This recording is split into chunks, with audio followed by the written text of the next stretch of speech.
What's up, everybody? And today we're reacting to top 3 scariest forest encounters. This is by MrBallen. I've been recommended this dude's channel so many times, A lot of my subscribers obviously watch him because he's former Special Forces. He's like former Navy SEAL, which is really cool.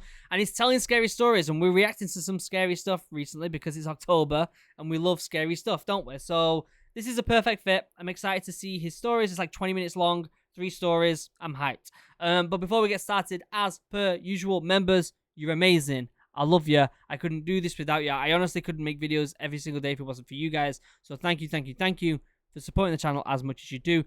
Also, members, once things start getting settled down with my wife giving birth and stuff over the next few weeks, one of the Twitch streaming days is going to be dedicated to playing with members. So stay tuned, keep an eye out on that. If you want more information, head over to the dedicated chat on Discord for all of the members. Which reminds me, links down below to all the usual stuff: Instagram, Discord, Twitter, website merch, my second channel, my podcast, my Twitch stream.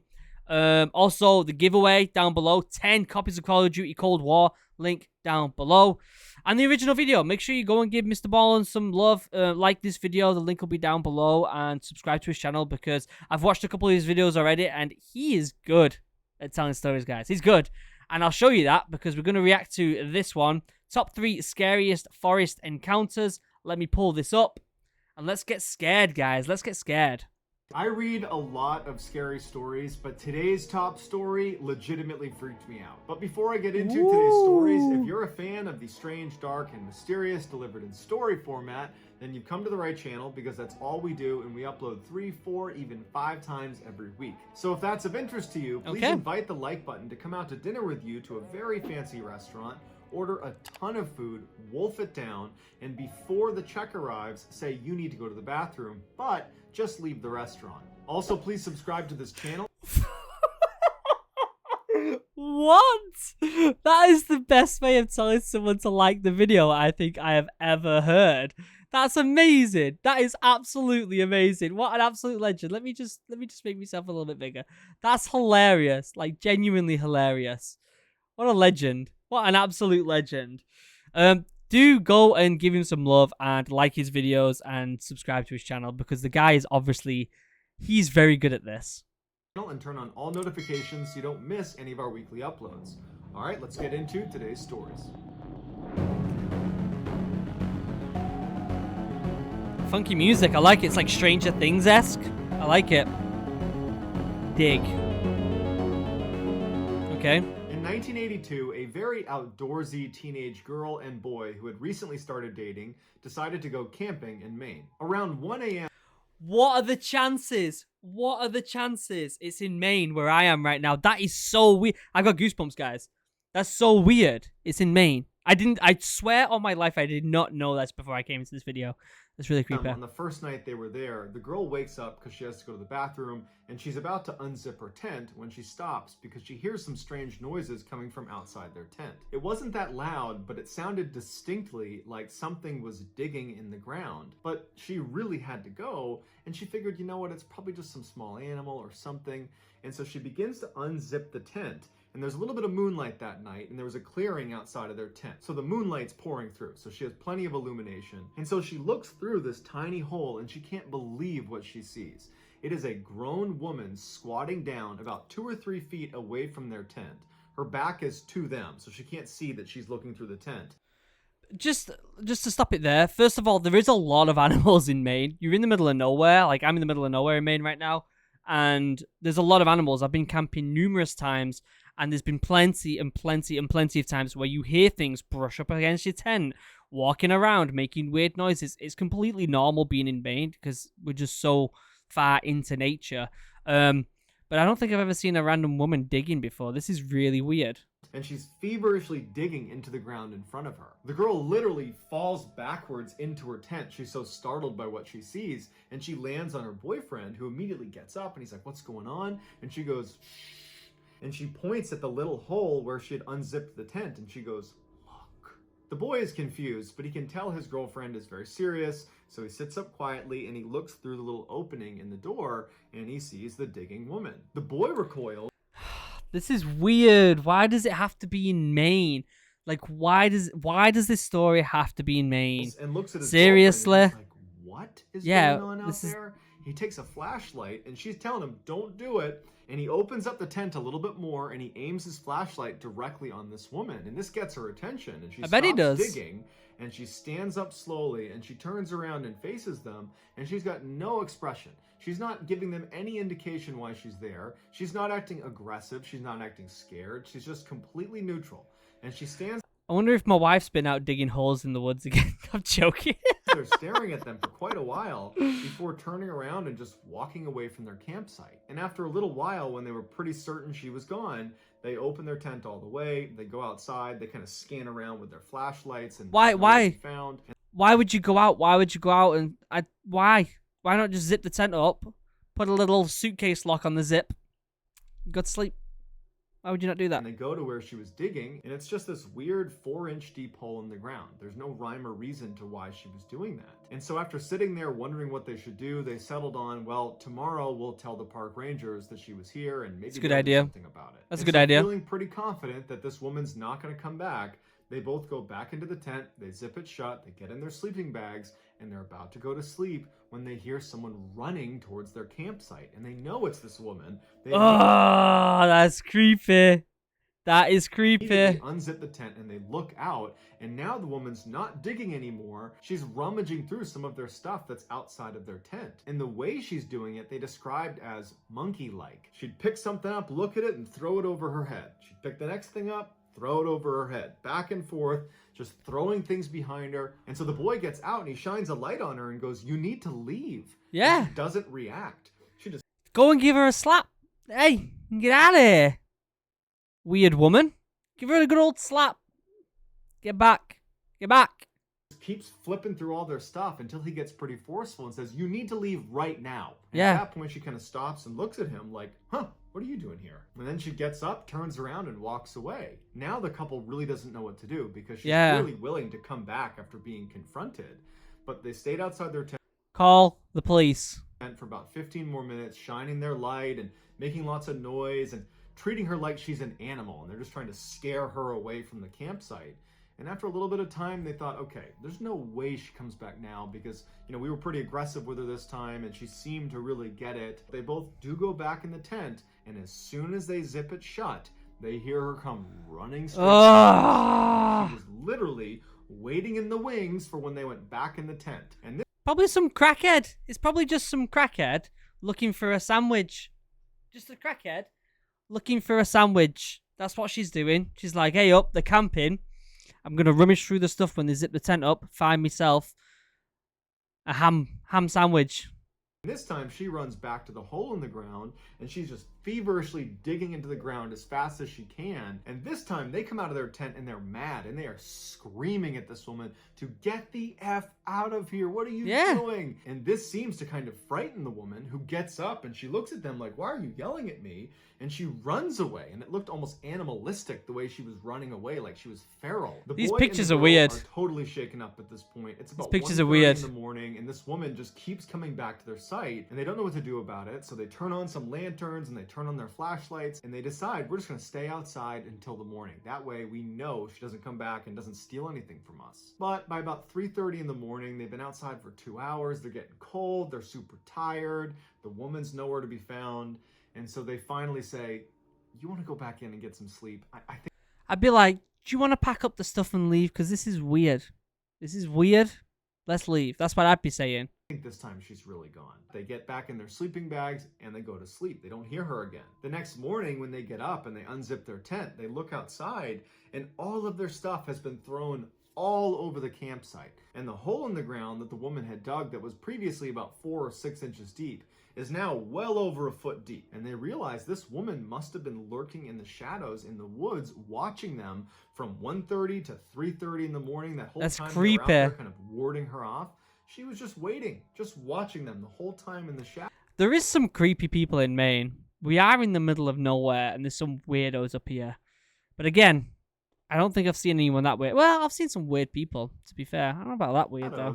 And as soon as they went into their tent, she must have given it a little bit of time, but then she ran right back over and she ransacked their site. But the strangest thing was, after they looked through all of the stuff she had chucked around, nothing was missing, and there was some pretty expensive stuff that was laying out that she could have taken, but didn't. It kind of reminds me of this time, me and I hate telling stories where I think I saw a ghost, because I always don't believe myself. But there was this time we went up camping, not camping, we were in a cabin. My wife's like father-in-law owns a cabin up north, and we went up and I saw this old woman's face in the window.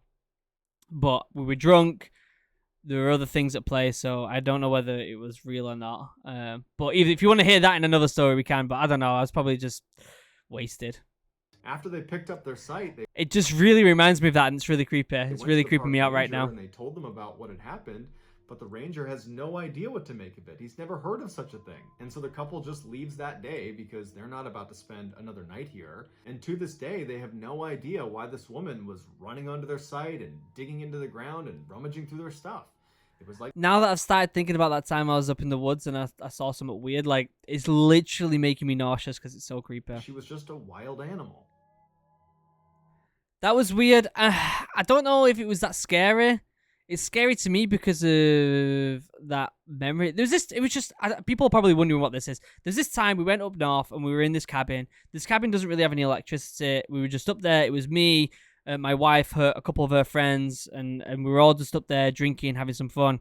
And we were super drunk, and I saw like this old woman's face out. Like, every door in the cabin is like, every window and door is just screens. It's not really like glass. It's just like screens. And the front door especially is just like one big kind of screen.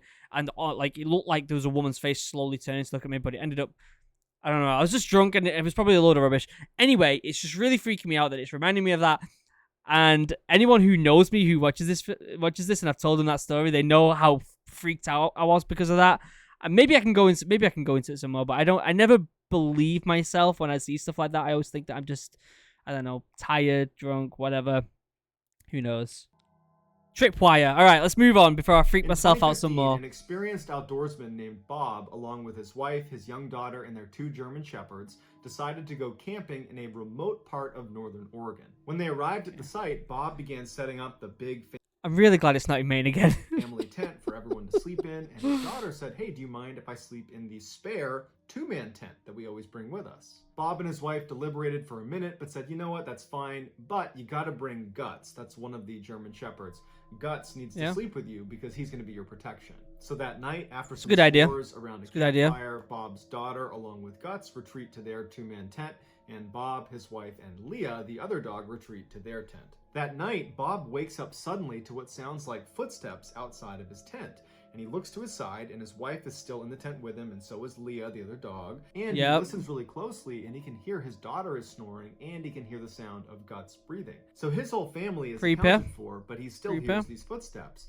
And they don't sound like light little scampering sounds like you might expect from a squirrel or some small critter. They sound heavy, like a big creature is roaming around their campsite. But Bob's dogs are really keyed in to protecting their family, and since Guts and Leah are not up going crazy about whatever's out there, he figures, you know what, it's gotta be an elk or something, and it's not gonna do anything to us. So Bob ultimately...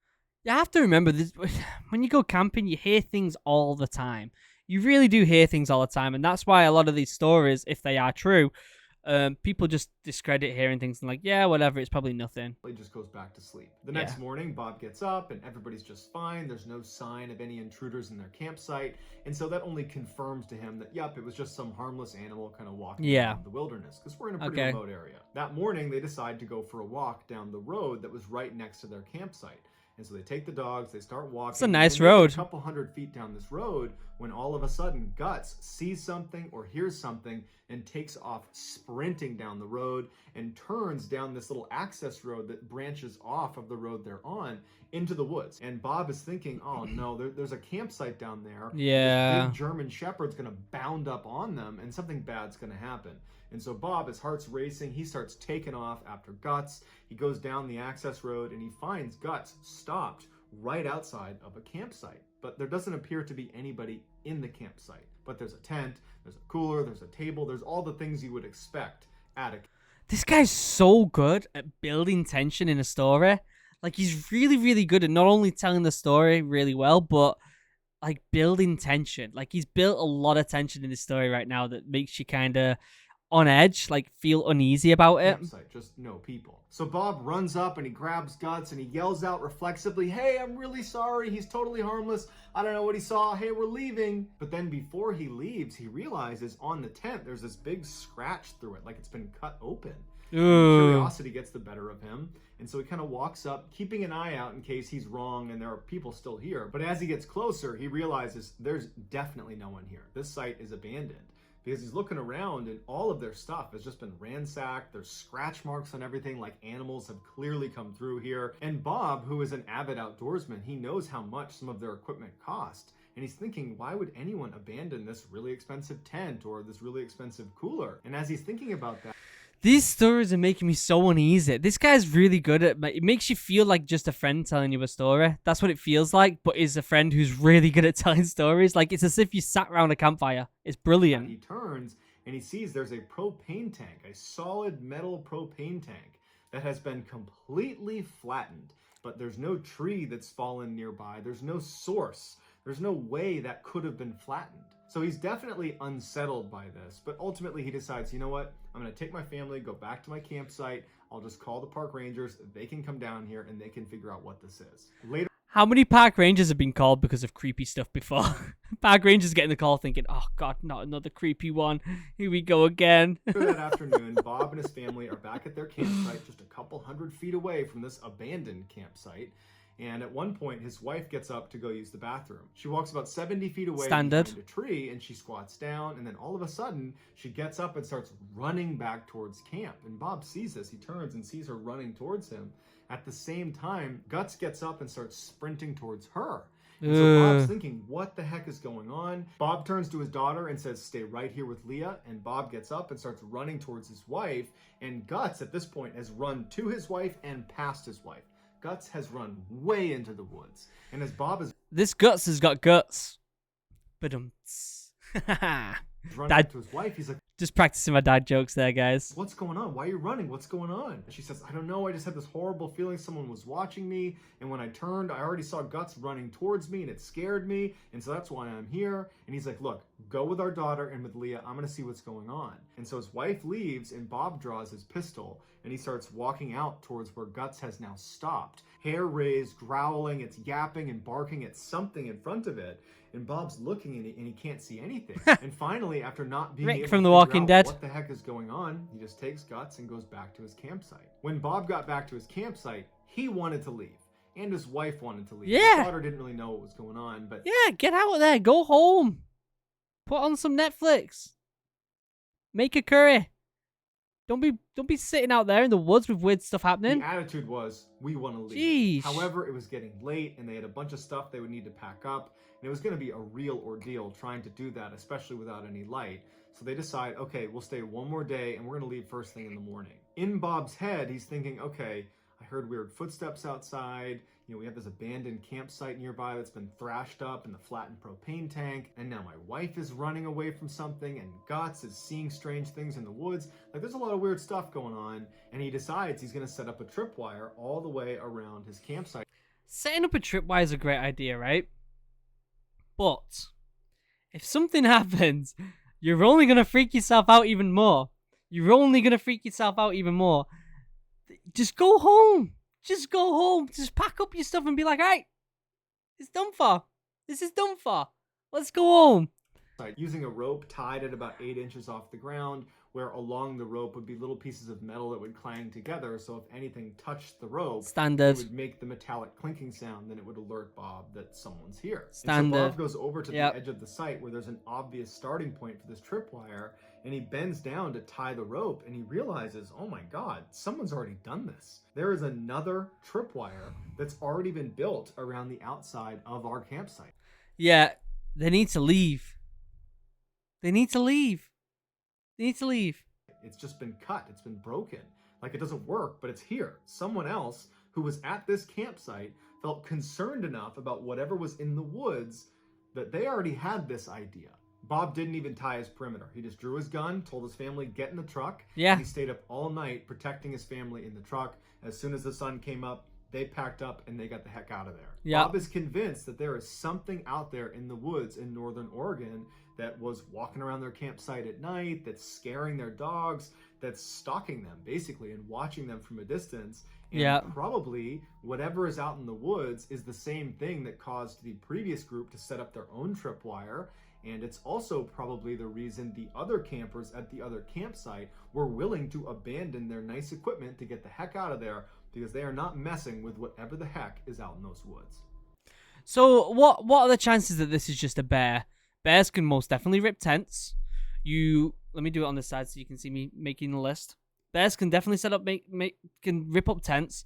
They are definitely a threat when you're out in the woods, whether that's hunting or camping or whatever it is you're doing. So setting up perimeter wires is normal. Something could have happened to that other team of people, and they ended up having to leave very quickly to go to the hospital or something. There's so many reasons why this might not be spooky. It might just be like something crappy happened with a bear or something. On the other side of it, it's still kind of creepy. Why was the dog like barking so much? Was it like the scent of an animal? I don't know. It's kind of weird. I don't know about that one. The witch. In 2004, wildland firefighters were called into a forest in central Idaho to combat an emerging fire. By the time the crew arrived at this forest, it was clear this fire was spreading a lot faster than they anticipated. As a result, Mike, who was the assistant superintendent, basically the second in command of this particular crew, he said he was going to hop on the ATV and drive off way ahead of them to see if they needed to spread out farther to stop this fire. So Mike hops on an ATV and he takes off down this ancient looking logging road that probably hasn't seen a vehicle or a person in decades. Mike had made it about half a mile down this trail when he noticed out of the corner of his eye a bobcat was running perpendicular to him straight out of the forest as if it was going to cross the road about 100 feet in front of him. Bobcats are weird. I've never seen one in person, but my mother-in-law said she's seen one, and they're really weird animals. Yeah. Mike comes to a stop and thinks, this bobcat doesn't know I'm here. It probably is not used to seeing people. It's going to come out into this trail, see me, get spooked, and run away. Right. Instead, this bobcat runs directly into the middle of the road, turns, and faces Mike in a very aggressive posture. Mike is shocked at what he's seeing. That's weird. He knows bobcats are notoriously elusive, and they're nocturnal. So for this thing to be out in the daytime and to be intentionally blocking his path and standing there aggressively like it's going to attack him was so out of the ordinary. So the two of them are just looking at each other, not moving. That's really weird. 10 seconds until this bobcat opens its mouth and then begins screaming like a person. It did not seem like the right sound for what he was looking at. He said more than scary, it was just intensely weird. And just as quickly as this bobcat has arrived, it stops screaming, turns and runs to a tree, sprints up the tree and climbs onto this branch that happens to be perched right over the trail he's on. And Turn around. What I want to know is when these things happen, like, why does no one get the camera out? Everyone's got a camera these days. Get your camera out, film that weird cat, that bobcat, make it do a weird scream again. Be like, do the scream. Watch it do the scream again. Pop it on YouTube.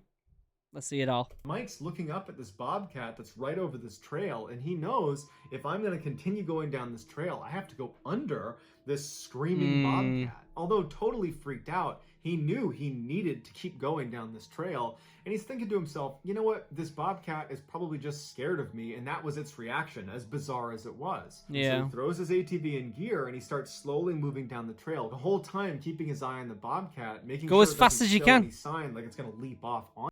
Go as fast as you can.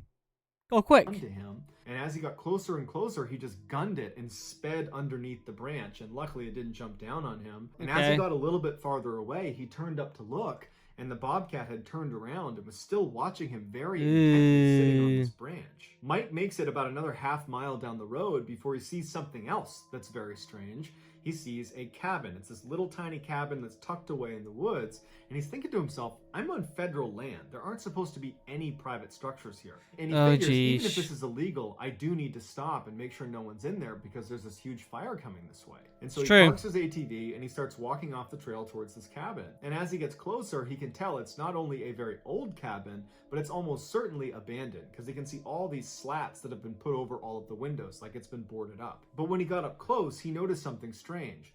So what are the chances of you seeing something like this and being like, okay, I'm going to investigate. Like, I know he's a warden, and I guess it is his job, innit? So he's got to do it. At the end of the day, if that was you, you'd be like, oh, I've got to go and do it, Anna. I've got to go. Like, you don't think, like, this might be, like, a horror story. You don't think I might be in a horror film right now, and it is his job. Oh, it's so, like, I don't know how I feel about that. The door itself into this cabin was not boarded up, and the doorknob was missing, and in its place was this shiny silver chain link that was thread through the opening where there should have been a doorknob around a wooden post that was right outside the door. Basically a makeshift lock because there was no doorknob to it. And he's thinking how weird it is that in the middle of this forest on an old ancient logging road that clearly no one goes down, where bobcats are running around freely, that there would be this new chain here, which indicates someone must have been here recently. Yeah. And so he bends down I don't know how I feel about this. That was this. still there from where the doorknob should have been, and he looks inside, and he can't really see anything. And so he takes his flashlight and he shines it in, and he can't believe what he's looking at. There's all this furniture inside this tiny little cabin in the middle of nowhere, and it's all upside down. And he's just totally creeped out. So he puts his flashlight away and kind of backs up, and he starts walking back towards the road, and he can't help it, but the whole time he's looking over his shoulder back at the cabin. Yeah. Someone's gonna emerge from outside of this cabin. He gets to the road, and by the time he's there, he's running. He jumps on his ATV, he whips it around, and he starts blazing back up the logging road back towards his crew. And when he turns the corner to where that bobcat was, he sees there is now a Native American woman standing in the middle of the path. She's wearing this tattered white nightgown. That's a weird, creepy picture. She's standing in the same spot he saw. Why is that picture? Why has he got the picture? That's a creepy picture. And she's looking at him as if she's expecting him, like she's been tipped off that he's going to be here. And he stops about 100 feet away from her, and now he's officially freaked out. He's still looking over his shoulder towards that cabin, because now everything is just totally weird to him. And before he has a chance to... now everything's weird? A weird human screaming bobcat, a cabin in the woods with a brand new chain and furniture upside down, but after seeing this woman, now he's creeped out? do anything. This woman lets out a scream, a blood-curdling scream that is identical to the bobcat's scream. And so Mike is totally unnerved by this. Everything about this day has really gone sideways as this woman is screaming at the top of her lungs. This is a skinwalker. Suddenly she stops. Mike's still just standing there like, what's going on?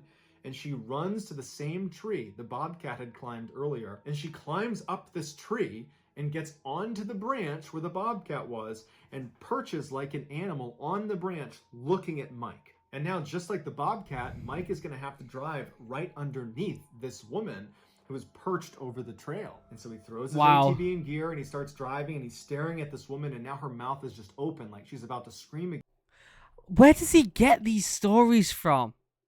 Where does he get them from? And as soon as he got close, he gunned it and went right underneath her. And he turned around after he got some distance away from her, and she's still on the branch, now turned around, facing him as he drives away. He goes back, he tells the crew what he saw, and as much as they all want to go back and see this woman and see this cabin, they know they can't. They got to fight this fire. And so ultimately they do that, and then they leave. A couple of days later, Mike was in a bar in the town right near the forest they had just been in fighting that fire, and Mike had seen the woman in the cabin, and he struck up a conversation with a local. And he said, hey, do you know of any buildings that are in that section of the forest? And the guy kind of laughed, and he was like, you know, the only building I ever heard of out there was apparently some cabin where some crazy lady thought of herself as a witch, and she apparently had a bobcat for a pet. And so we as kids were just told to stay away from there. So besides that, I don't know. So that's going to do it, guys. Let me know in the comments. That is creepy. That is so weird. And I will pin the best comment at the top of the comments section. If you enjoyed today's story and you haven't done this already, please invite the like button to come out to dinner with you at a very expensive restaurant, eat a ton of food, but before the bill gets there, say you're going to the bathroom and just leave the restaurant. Also, please subscribe to this channel and turn on all notifications so you don't miss any of our weekly uploads. If you want to get in touch with me, direct message me on Instagram or on Twitter. My username for both platforms what a legend. is the same. It's just JohnBallen416. I also have a ton of content over on TikTok where my username is MrBallen. If you have a story suggestion, please submit it to our subreddit just called MrBallen. It's linked in the description below. So whether I see you on Instagram, Twitter, TikTok, Reddit, YouTube, some combination, just know that I really appreciate your support, and until next time, that's going to do it. See ya. Well, Mr. Ballen, if you are watching this video or you know of this video, well done. Well done. You are amazing at storytelling. You're very good at building, like, keeping the tension there and having that, like, feeling that something's eerie, like from the very start. And he seems like a really cool dude. Seems like a really cool dude who's just passionate about storytelling. As I might look at the books behind me, guys. Look at all the books. You can't see it because of the camera, but I have an ungodly amount of books, and it's because I love stories as well. This guy is right up my alley when it comes to what he enjoys, and I am going to be watching a ton more of this guy's videos. Please go and share him some love. He definitely deserves it. Not only is he incredible at storytelling, but his format's fantastic. His videos are fantastic, and he's former military. He's a vet, just like me. So go and send him some love. There'll be a link down below. What do you guys think? Do you guys want to see more of this? Do you want me to tell you my weird story? I only have one. Well, I have two. I have that other one, but I only have two weird stories. This guy knows all the weird stories. I only know two that happened to me that I don't think were even that weird anyway. Maybe I can talk about them on a live stream or something. But yeah, I think that was an incredible video. Members, you're incredible. Don't forget to look out for news upcoming soon about playing video games with members when the Twitch streams start back up again, probably in a couple of weeks. The baby was just born on Friday, so things are still chaotic in my house right now. So yeah, just bear with me with that. Links down below to all the usual stuff: Instagram, Discord, Twitter, website merch, my second channel, my podcast, and my Twitch stream. Also a link down below to the giveaway. 10 copies of Call of Duty Cold War, link down below, where we will also be playing some Call of Duty Zombies for the first time on the Cold War game. I don't know whether I'm going to do that on Twitch or whether I'm going to do it here on the YouTube with you guys. Let me know in the comments down below what you think I should do with Call of Duty Zombies, Cold War Zombies. Also, let me know down below if there's any videos you want me to react to next, whether it's MrBallen or anyone else's videos. Definitely leave a like and a comment and subscribe and all that good stuff. And until next time, guys, I love you all. Have a wonderful day. Goodbye.